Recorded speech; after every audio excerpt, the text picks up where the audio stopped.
माय Konkan subscribe करण्यासाठी लाल button वर क्लिक करा आणि त्यानंतर येणाऱ्या बेल आयकॉन वर क्लिक करून सर्व अपडेट्स आपल्या मोबाईल वर मिळवा।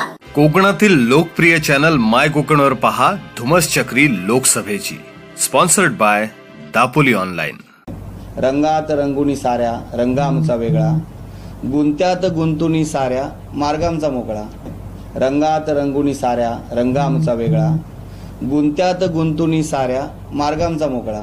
कोकण शक्ती महासंघाची स्थापना करून आमचा मार्ग कसा वेगळा आहे हे अशोक वालम यांनी दाखवून दिलंय। राजापूर आणि मुंबईच्या 2 जागांवर विधानसभेमध्ये आमचे उमेदवार उभे राहतील असं देखील अशोक वालम यांनी स्पष्ट केलंय। नाणार रिफायनरीच्या माध्यमातून अशोक वालम यांचं नाव राजापूर आणि रत्नागिरीमध्ये घराघरात पोहोचलंय।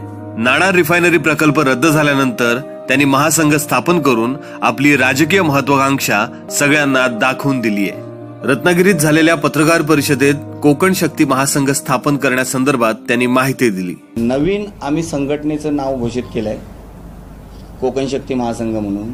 महासंघ लावण्याच्या पाठी असं आहे, जे 142 कोकणातले जे काही छोट्या मोठ्या संघटना आहेत त्या मुंबईला जेव्हा आम्ही त्यांच्याशी भेटलो, बोललो 2 महिन्यापूर्वी आंदोलनासाठी मदत करा, तेव्हा दुसरा काही विचार नव्हता। आंदोलनासाठी आम्हाला एकत्र या, आपण सपोर्ट करा, कोकणात असले प्रदूषणकारी प्रकल्प नको, आपण हे नको मग काय तर दुसरे काहीतरी चांगले प्रकल्प आणू, त्यासाठी एकत्र जेव्हा केलं त्यावेळेला त्यांना बोलवलं तर त्यांनी समोरून ते प्रस्ताव ठेवला आहे की आपण फक्त हेच करत राहायचं का, राजकारणात उतरायचं नाही का, की आपण दुसऱ्यांना शिव्या घालत राहणार लोकप्रतिनिधींना, त्यापेक्षा आपण आपल्या संघटनेच्या माध्यमातून कोकणात एक संघटनाची सक्षम उभी करूया मजबूत, त्या माध्यमातून आपण छोट्या मोठ्या सर्व काय असतील त्या निवडणुका लढवूया।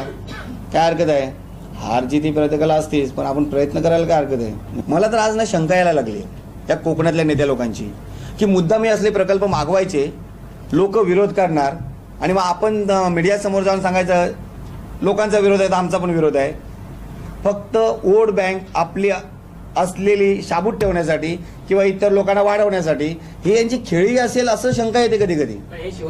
विधानसभेच्या निवडणुकीत जो पक्ष आम्हाला पाठिंबा देईल त्या पक्षाचं काम आम्ही या लोकसभेत करू असं देखील अशोक वालम यांनी स्पष्ट केलंय। राजापूर विधानसभा मतदारसंघात आमचा उमेदवार निश्चित आहे असं देखील अशोक वालम यांनी स्पष्ट केलंय। आम्ही सरळ सांगितलंय, आता राजापूर मतदारसंघ आम्ही लढवणारच, बरोबर आहे। राजापूर मतदारसंघ लढवताना विधानसभा लढवताना या लोकसभेला ज्या राजकीय पक्षांना आमच्या संघटनेची गरज असेल त्या आमच्याशी आता बोलतील तेव्हा आम्ही त्यांच्याकडे तोच डिमांड ठेवणार आहोत। विधानसभेला तुम्ही आम्हाला जाहीर पाठिंबा देणार का तुमचा उमेदवार न देता, असं जर कोणी प्रॉमिस करत असेल तर मग आमची संघटना त्यांच्याबरोबर विचार करेल।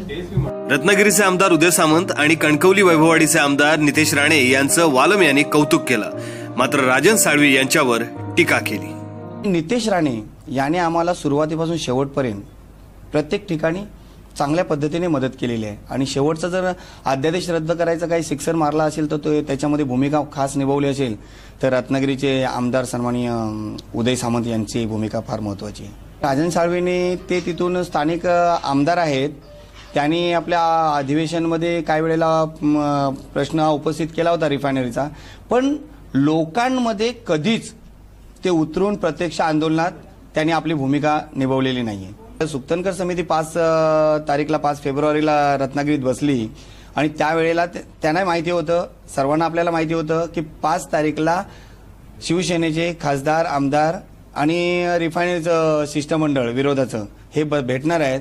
मग आदल्या दिवशी राजन साळवीने जाऊन सुक्तनकर समितीला जिल्हाधिकाऱ्यांना भेटून उद्याच्या बद्दल चर्चा करण्याची काही गरजच नव्हती आणि हे मी आज बोलणार पण नव्हतो, परंतु आज राजन साळवी यांनी माझ्याबद्दल जे वक्तव्य केलं आहे मीडिया समोर पत्रकार परिषद घेऊन, म्हणून मला हे बोलावं लागलं, नाही तर मी तर सोडून दिलं होतं। मला शिवसेनेवरती काहीही बोलायचं नव्हतं, मी टाळणार होतो, कारण शेवटी बोलतात ना काही करू दे 2 वर्षात, पण शेवटचा गोड झाला होता। पण हे आता जर डिवचायला लागले असतील राजन साळवी तर येणाऱ्या काळात माझ्याकडे जे काय मटेरियल आहे ते मी समोर मीडियाच्या समोर ठेवणारच।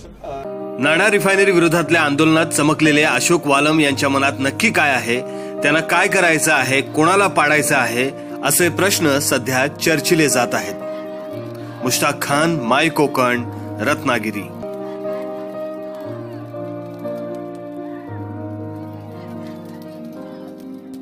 कोकणातील लोकप्रिय चॅनल माय कोकणवर पहा धुमस चक्री लोकसभेची. Sponsored by Dapoli online. My Konkan subscribe करण्यासाठी लाल बटनवर क्लिक करा आणि त्यानंतर येणाऱ्या बेल आयकॉनवर क्लिक करून सर्व अपडेट्स आपल्या मोबाईलवर मिळवा.